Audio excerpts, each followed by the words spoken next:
when you become complete, self-actualizing, relationships are the foundation.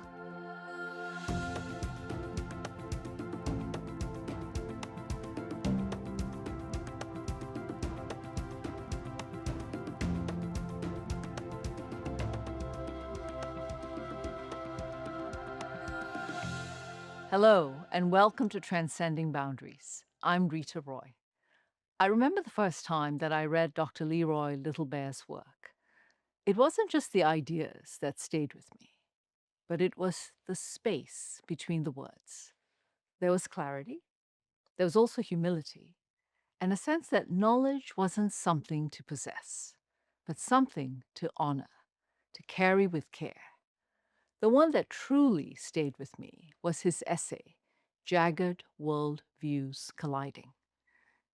It challenged the way I'd been taught to think about knowledge, not just as facts or data, but as relationships, as movement. What struck me was how he described Western thinking as linear and compartmentalized, and Indigenous thinking as holistic, rooted in constant flux and connection. That idea of constant motion of everything, being energy, being related, alive, it shifted something in how I started to think. I've had the privilege of speaking with Leroy, the man behind those words, from the rolling prairies of the Kainai Nation in southern Alberta to lecture halls at Harvard and legal chambers that have shaped Canada's constitution.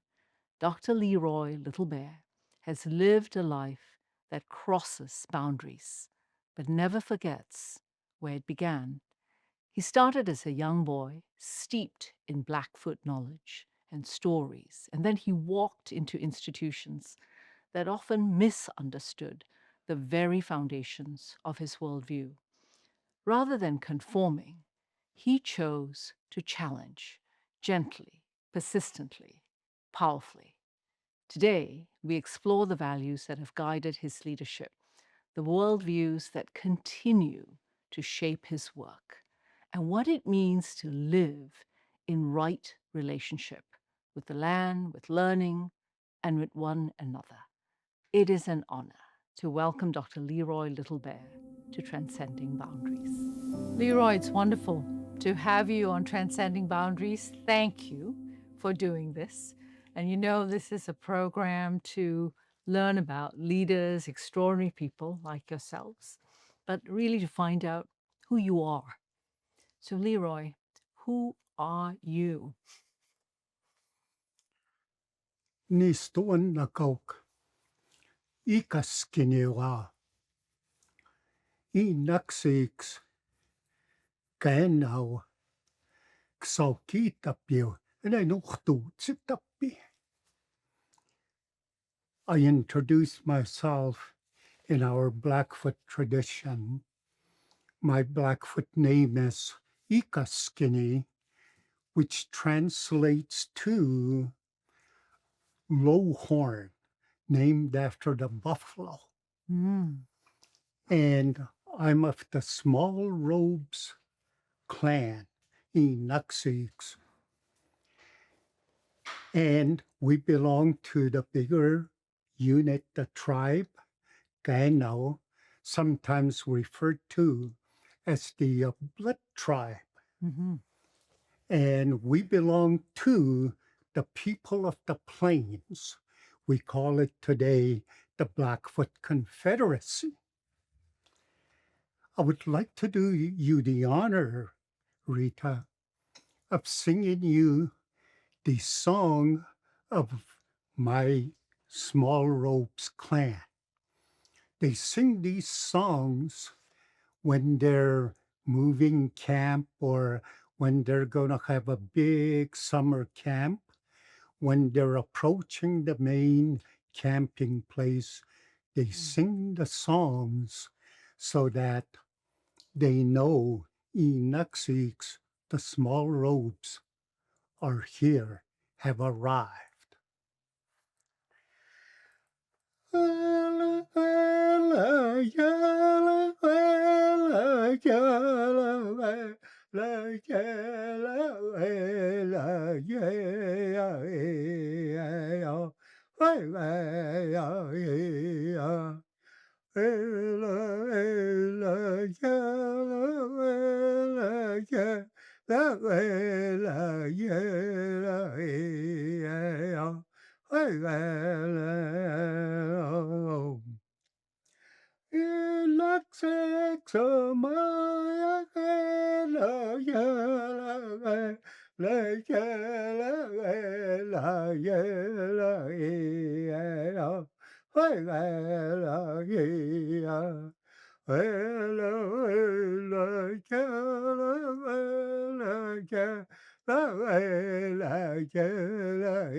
Oh, Enuxics.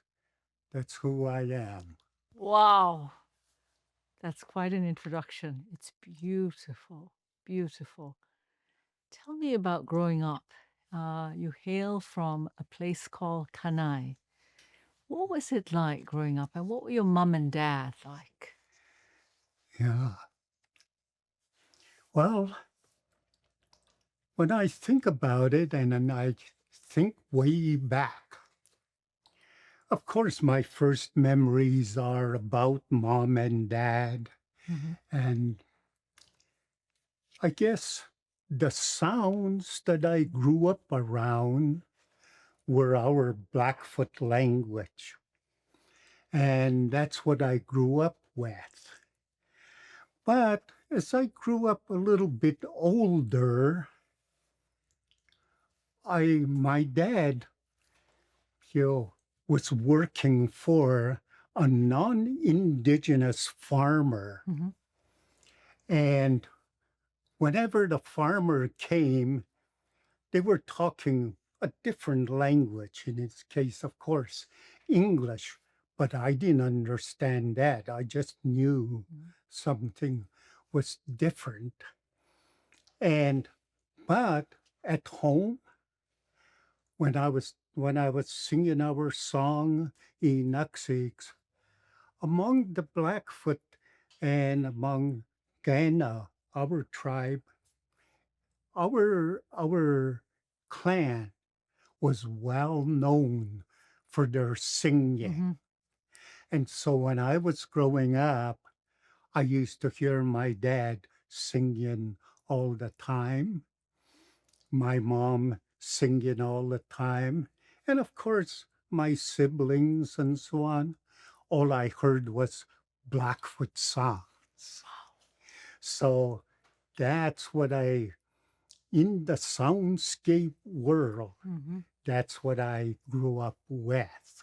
See, but I was always curious because when I heard that other language, I didn't understand it, Mm. but I knew there was something different.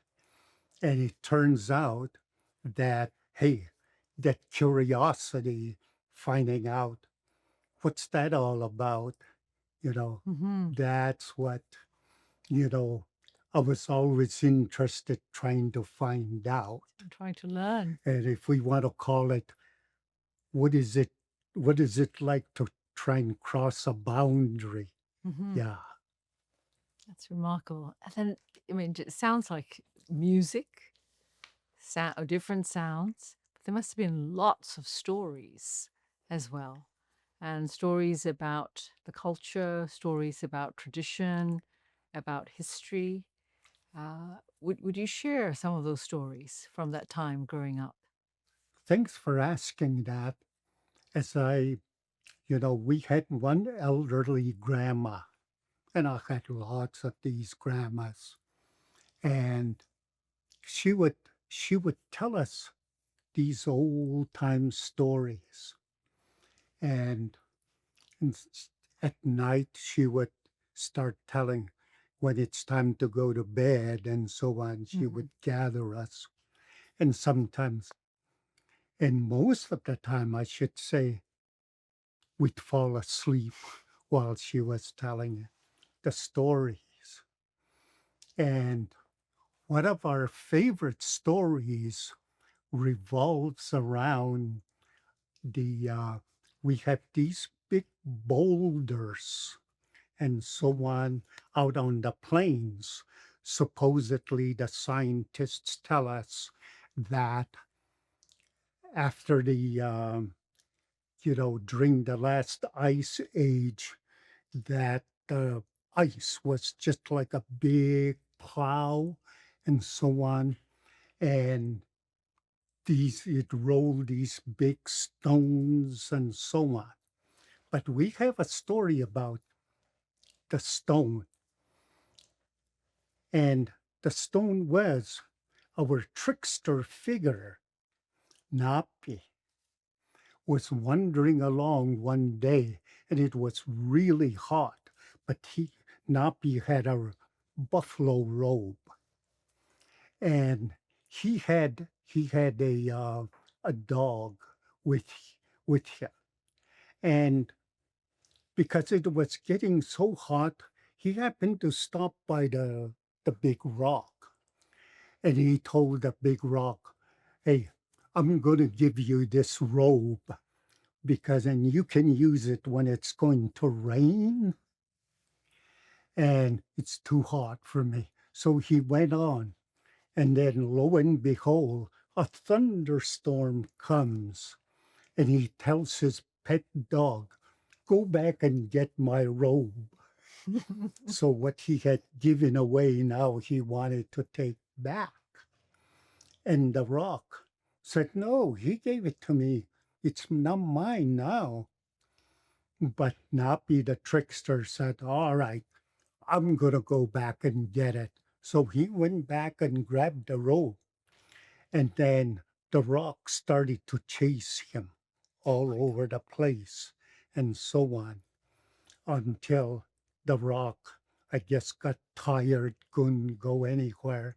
So we now have a rock just south of Calgary there that is about the Napi Rock. But the lesson to be told was once you give something away, because one of our values is generosity. Mhm. Once you give something away, you cannot ever take it back. So that's the lesson behind that story. I can see And why a it's lot of times I fell asleep before I got to the lesson. but I can see why it's a favorite story.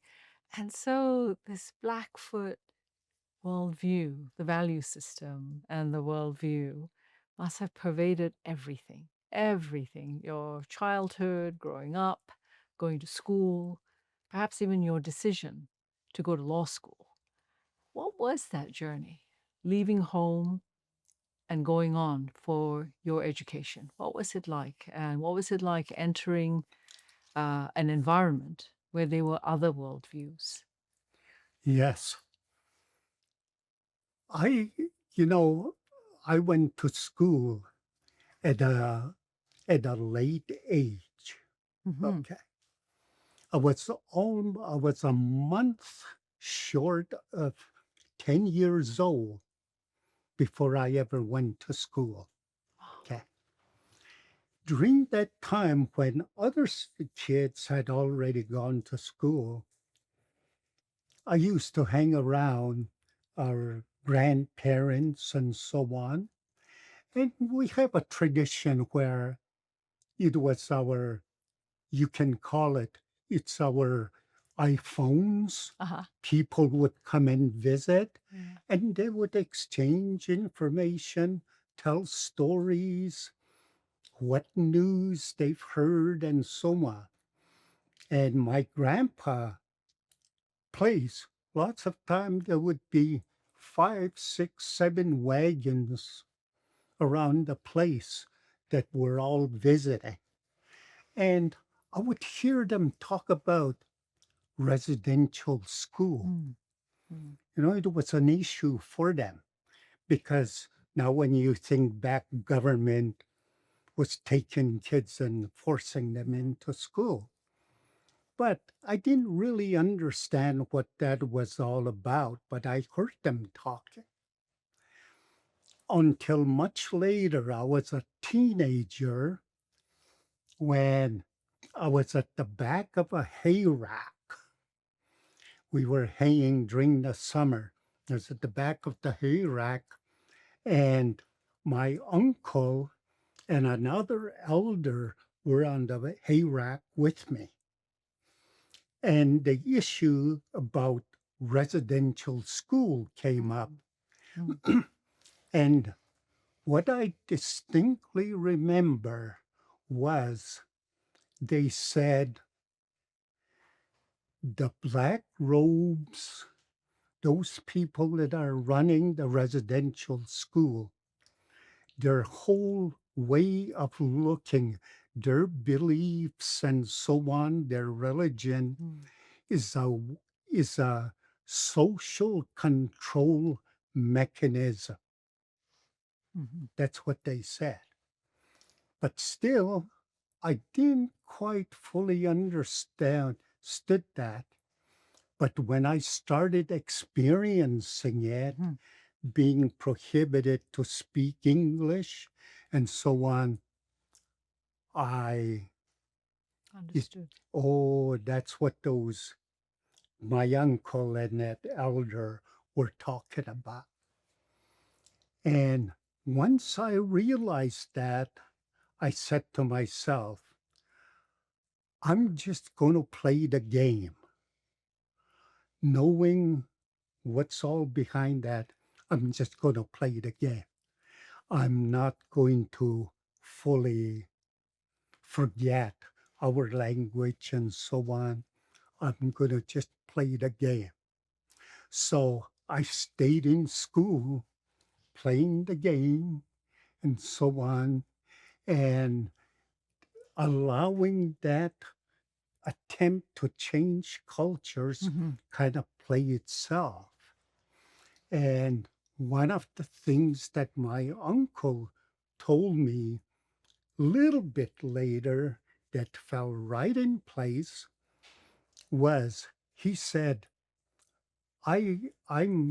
we have to make a living. So I work at jobs that are sweating at the brow, back breaking mm, labor type mm, jobs. But if you go to school, you'll get paid for your thoughts. That's what he told me. And he said, but don't forget your people. So he said, go to school, but don't forget your people. mhm. So it was all those what I had heard at a younger age bearing itself, and to that advice by my uncle is really what carried me through Yes. And all guided that you. residential school experience. Mhm, But interestingly enough, I ended up being very interested in science mhm, because I was always wanting to find out, I wonder why these things are the way they are, mhm. and so on in science. And so the science part of the education was something that I was very interested in. And after I graduated from high school, I said, I'm going to go to university, you know, Mhm. to pick up on science. See, but when I did enter university, I said to myself, it, the science might be very interesting to me, but how is it going to help my people? Thinking back to what my uncle told me. And so I changed from science over into areas like political science.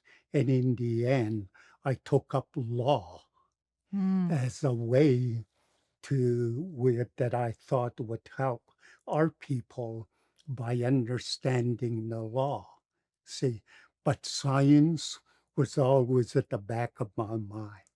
And science has always been a passion of yours too, because it's fed all manner of curiosity yeah, about the world and about the ecology and about the environment. So I remember that so clearly from our early discussions. right, The stories of science, but also the worldview of the right, Blackfoot. Yeah. And Leroy, you became an educator as well. Yeah. So clearly you achieved. And I love what your uncle said. If you study hard, you'll be paid for your thoughts. But really, you were in a position to also impart thought and to encourage thinking among your students. And you set up, I think it was the first department at University of Lethbridge, a department which focused on, I'm going to get this right, it was called Native American Studies, and it had never existed before. How did that come about? And what was the conversation like, which led to this department being established? right. Well, firstly, there's some dispute, in fact, from a university just south of here, Trent University, Uh-huh. that they had Native American studies, but theirs was a group of courses that were being put together to award, you know, a in fact, I think it was a minor in Native American studies, whereas at the University of Lethbridge, it was the first full academic Mm. department in Native American studies. Yeah. Now, that all happened was when I was going to doing my classes and so on, I got to know a few of the profs. Mhm. And interestingly, I started to get engaged in good, deep conversations with them. And one of the profs, Menno Bolt is his name, had done his PhD work on Indigenous leaders here in Canada, you know. Right. And so he had an interest. And it was from there that the whole idea of Native American studies took place. So one day tell you how it started. I was I was going down the hallway at the university, and the president's office was just there, and he had an open door policy. You can stop and talk to him, and I did many times.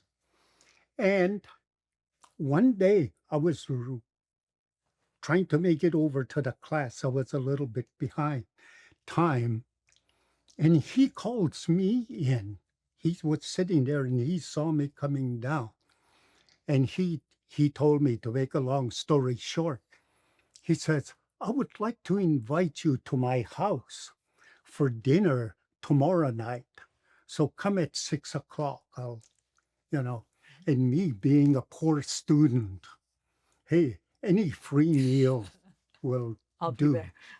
So I showed up at, lo and behold, I thought he was just inviting me.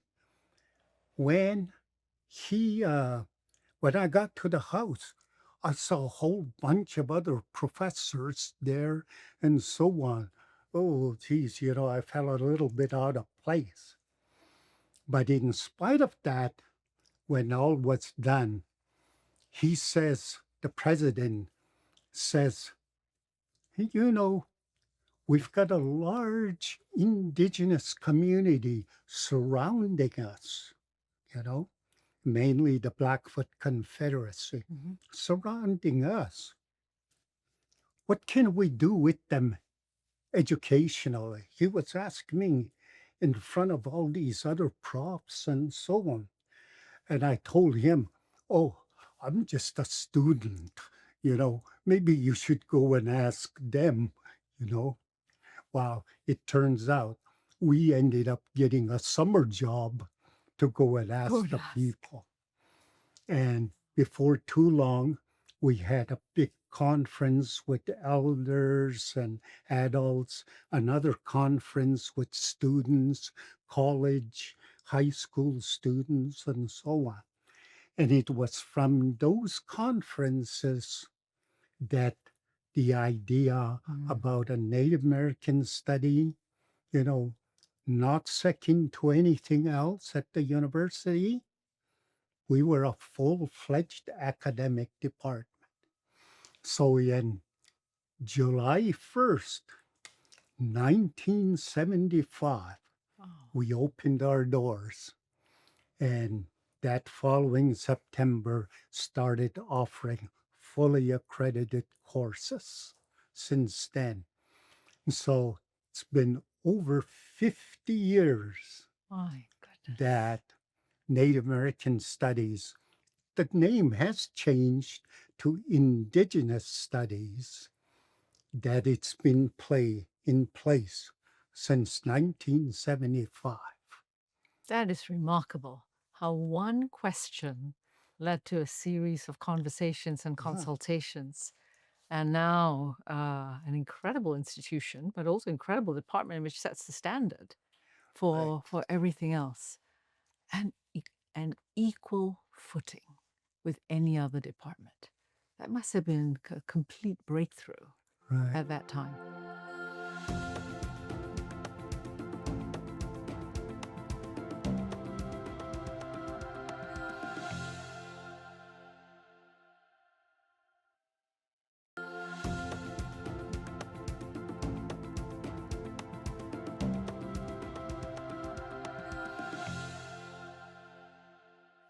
Now, Leroy, obviously you've had a hand in so many other things about equity and equality. And I wanted to understand a bit more how you became involved with Canada's constitution. But I also want to understand more how you became involved with the United Nations Declaration about Indigenous peoples, the rights of Right. Indigenous peoples. Will you share more about that? Yeah. Well, I guess I'm very thankful to the university Hmm. for allowing us, let me call it a forum, a platform where you can express these ideas. But firstly, let me say that I was I was going to law school at the University of Utah in the United States. And the reason I went to an American law school was because the Americans had a little bit of a head start with regard to indigenous law. So I thought I would take advantage of that and so on. And lo and behold, I got a call from the university and they said, we finally set everything up with the provincial government. The provincial government is full recognition to Native American studies and so on. We'd like you to come and, you know, and teach here. And I told them, well, I'm in law. Maybe I'll come for 2, 3 years and get the place going, but I want to go and practice. Well, after after the 3 years were up, they told me, we'll give you tenure and you stay Don't here. go anywhere. Yeah. So I've been there since. Now, the thing was, while I was going through university, and of course, always in the back of my mind, what my elders, what Hmm. my parents, and so on were talking about, saying, hey, we have a whole different way of thinking, a whole different way of how we see the world than English and French and so on. Very different. Okay. And the short story about that is, see, in Western thought. Mhm. Everything is straight line. Everything is about matter. Knock on wood, you know. Everything is about speed, bigger, faster. Those are all the social problems, and not social problems, but social values Mm. that come with how people see the world. And when I stop and think about, oh, I see what those old stories were about, Mm. and so on, I figured, hey, there's a very different worldview. Okay. And let me just give you Mhm. a couple examples. In in English, if I were to say, I'm gonna go lay down, okay, we saying, oh, I'm gonna go lay on the bed and take a rest and so on. In Blackfoot, when we say something similar, I would say what that means when you stop and think about it, what that means is I'm going to make myself thin. Mhm. Okay. I'm going to make myself thin. What's that about? Well, that's because we think in energy waves. All those energy waves and how they relate and so on, Mhm. that's the spirit. See? Mhm. And those spirits that are out there and so on, if you're standing straight up, hey, all those energy waves can will be hitting you, going through you. But if you're laying down, if you make yourself thin, a whole lot less will be going through you.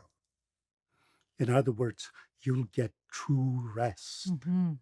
See, very different than simply saying, I'm going to go lay down. See, Yes. and I've explained to many people, when we say, hey, here's a dog, a pet dog, and everybody has a pet dog. Well, in English, a dog is a dog is a dog is a dog. See? But in our language, a dog, if you ask the Blackfoot speaker about a dog, in English, they would say, oh, well, yeah, that's a dog. But that's just a very short answer. The real answer is that a dog in Blackfoot is imitao. What imitao translates to Mhm. is a being of some kind, but we never say what. It's a being of some kind that's on the move. Mm. See, it may appear anthropomorphically, it may appear the way it does now, but it could change anytime. And that's because, see, in our view, we operate with those energy waves Mhm. that are always in a state of Yes. flux. See, and the thing is, in our ways, what we're trying to do is, hey, find a regular pattern in that flux because that's what makes for human existence. Uh-huh. So the thing is, we're always trying to say, where's the regular patterns and so on.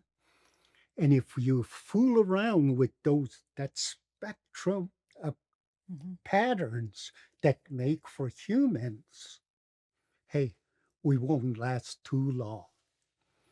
I jokingly tell people I used to text Neanderthal man. Where is he now? See, Yeah, in other words, the patterns it's that changed. It's gone. made for its existence Mm. are gone. All gone. So he's, Well, that's a worldview that's incredibly yeah, dynamic. Yeah. yeah, And it's talking about almost a subatomic level that molecules which move at fast speeds all the time. That means it's about also seeing the world in whole, mm, not in fragments. yeah. So it's that difference Yes. that I've come along based on the stories, Yeah. the songs, ceremonies Hmm. that made for those difference. And you begin to realize that difference in thought patterns. See, Yes. How does it then translate into recognizing people, whether it is recognizing the rights of Indigenous people, whether it's about creating space in a country like Canada for all of us to be?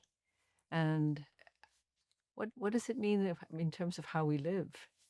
we've been telling people that in our world today, everything is transactional as opposed to transformative. Mm. See? And what I mean by transactional, the best example I can come up with is picture yourself going into a grocery store. You Mm. get your basket, you put all your stuff in it, you come to the till, and what happens at the till? Click, click, click, click, You pay. and you pay, you walk out. That's transaction.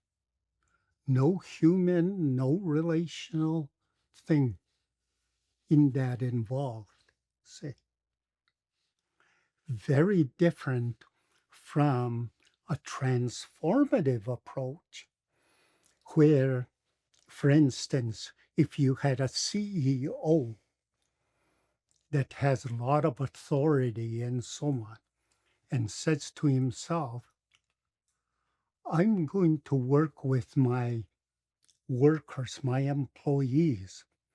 I'm going to make a team. I'm going to make Mm. a team. I'm going to share my authority with them. In other words, any decision we're going to make, I'm going to ask them so they can have their input and so on, so that we become a happy family and so on. I'll reward them for good work and so on. Say, well, once they feel that they're part of the team, hey, maybe they'll do even more work than their job description says. Say, so the Air Canada strike, so on, when they're Yes. talking about unpaid work, say, you begin to see the picture. Mm. Say, well, had Air Canada said, hey, I'm going to have a real team, not just individual employees, I'm going to have a team. I'm going to share my authority with them, and so on. You would have never had a strike. See, that's transformative. See, and that's how our society needs to do is shift from this Transaction. transactional approach over to a more transformative approach. Hmm. See?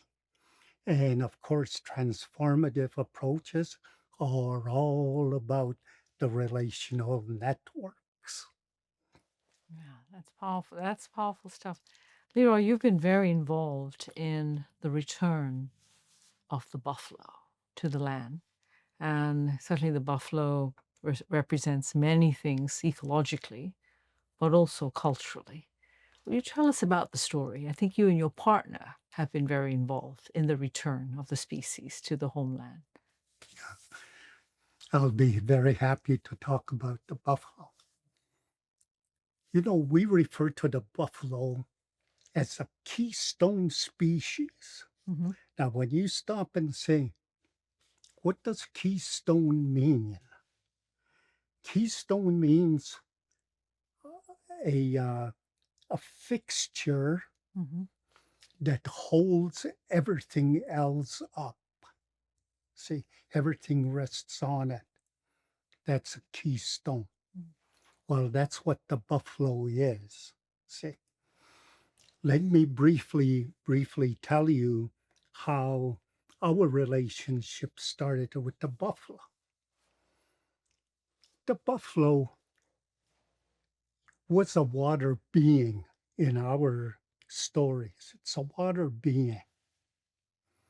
And it used to come out of the water to hunt animals, including humans, and so on.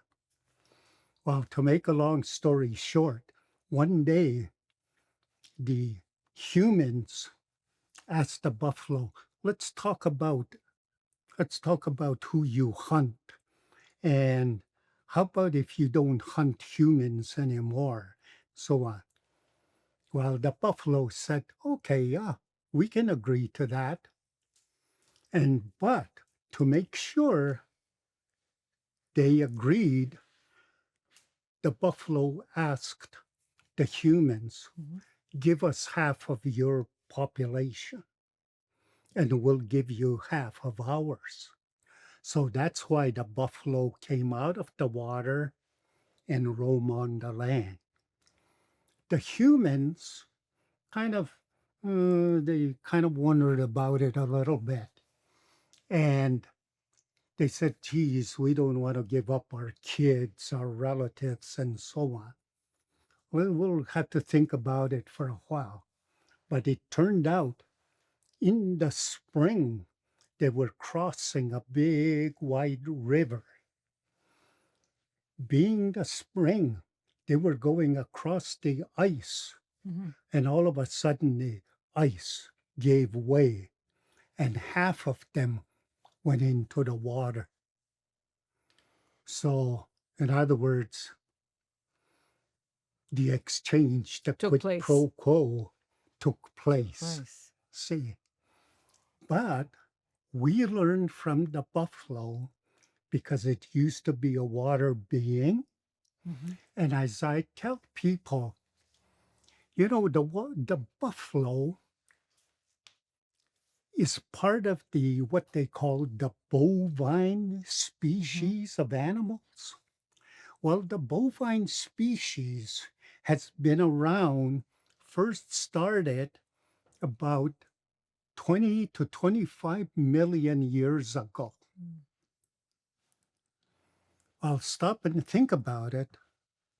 The buffalo has 25 million years of memory. Mm.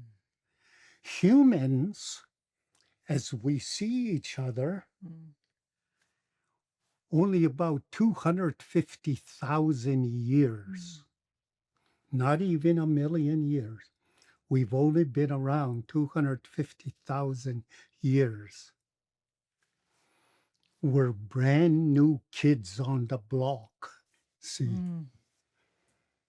what do we know? And it's like teenagers. Oh, I know everything, you know. And what I don't know, I can ask Surrey. you know.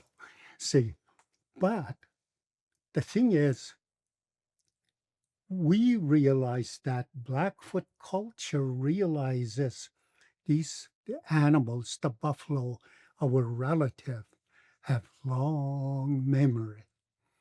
We need to learn those, Mm. that memory, make use of it, that.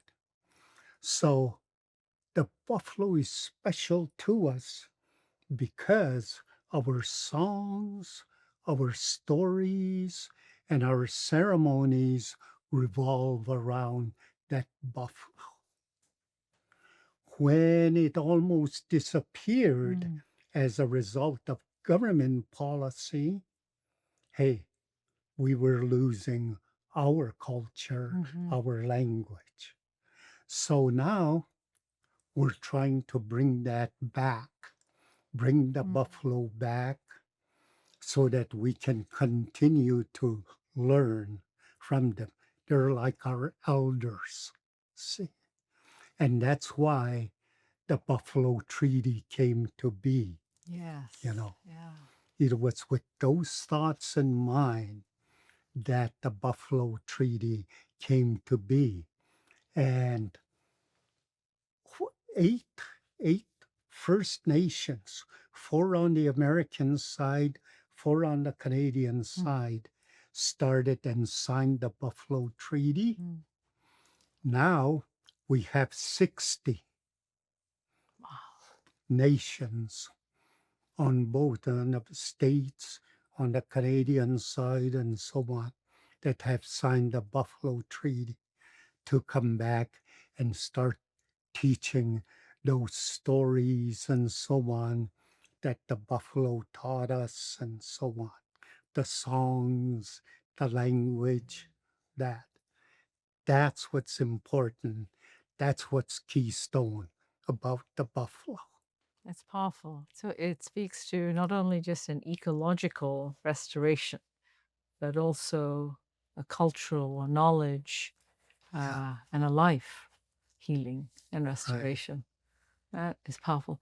Leroy, you know, you've had such an illustrious career, certainly as an elder, but really in your life throughout all the things that you've accomplished.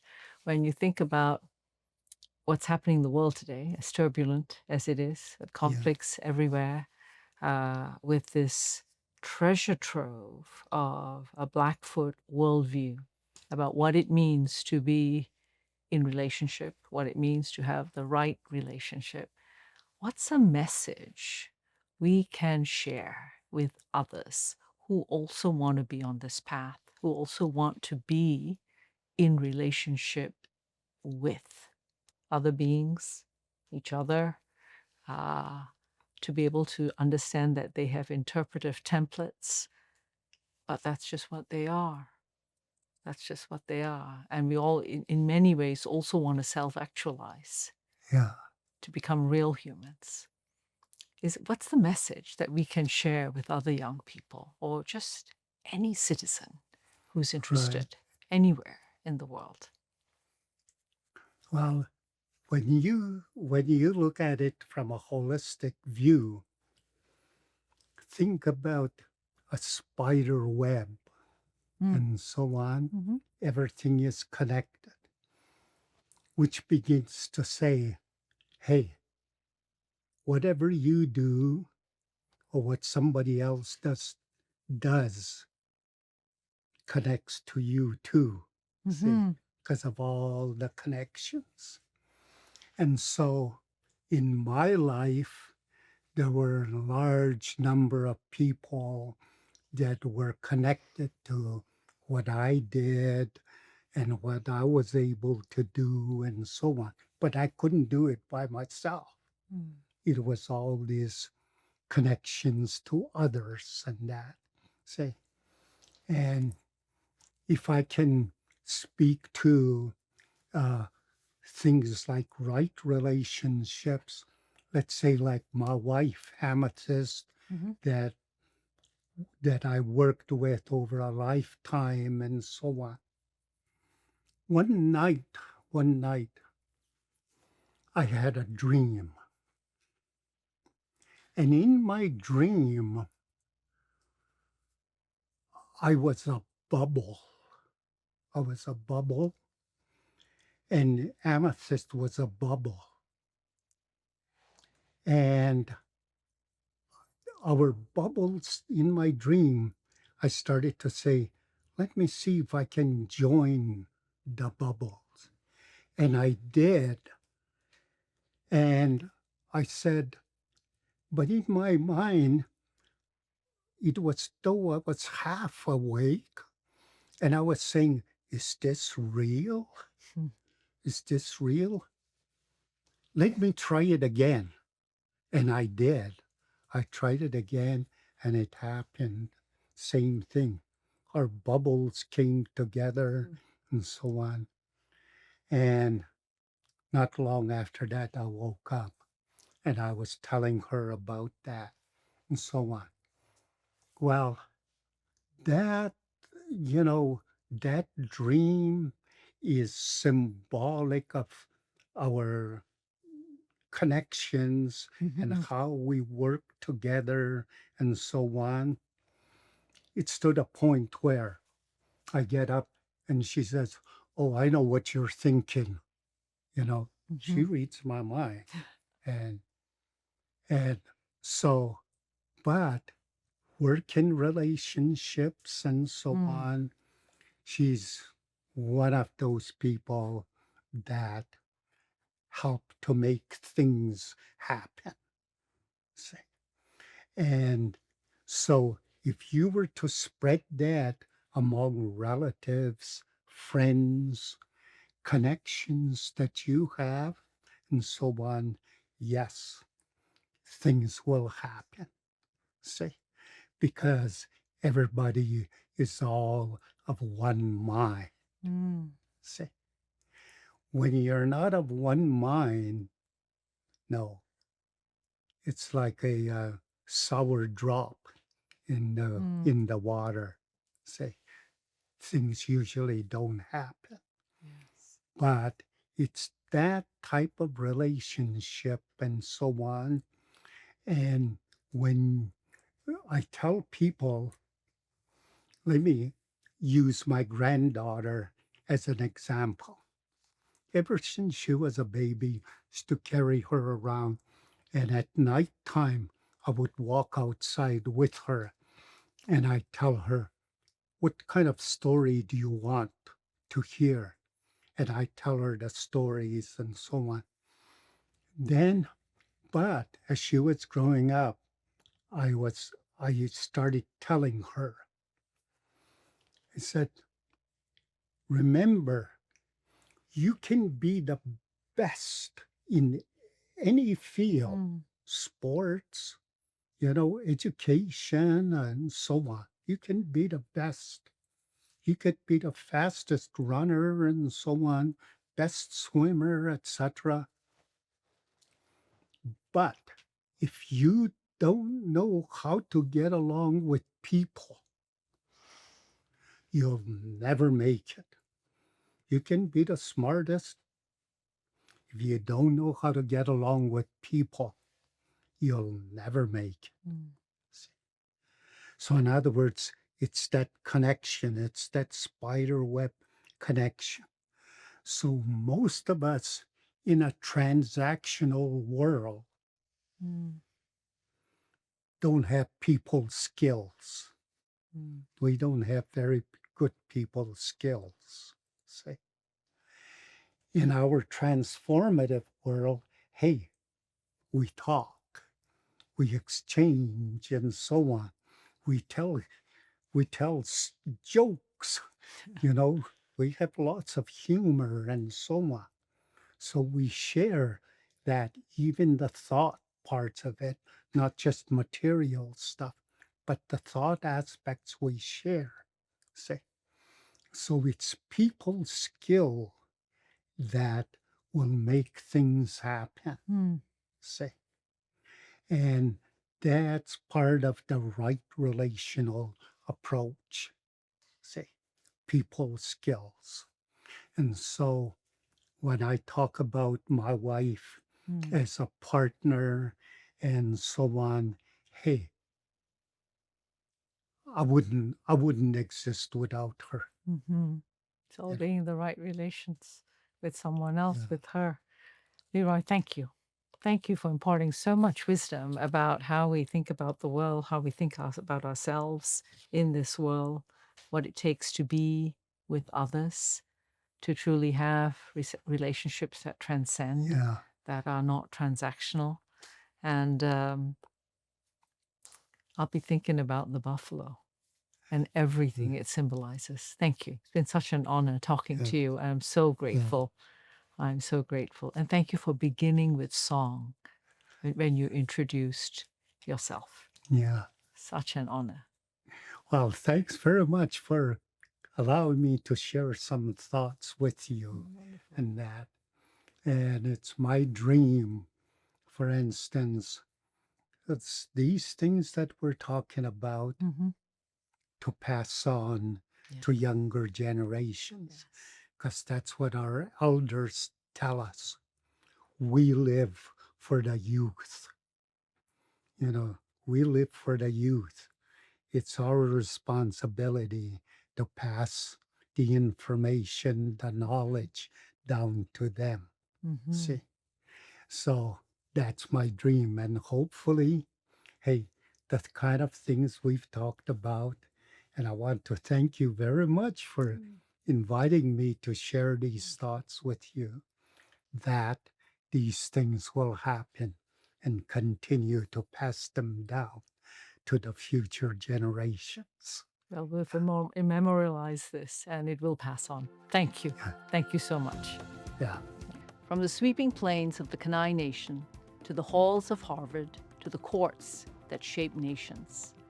From founding a department that amplified Indigenous knowledge to helping draft the laws that recognize Indigenous rights in Canada's Constitution. Dr. Leroy Little Bear is a testament to leadership, grounded in relationship, resilience, and conviction with place and land. He is the living embodiment of a legacy that transcends boundaries and calls on each of us to listen more deeply, lead more gently, and live in right relationship with the world around us.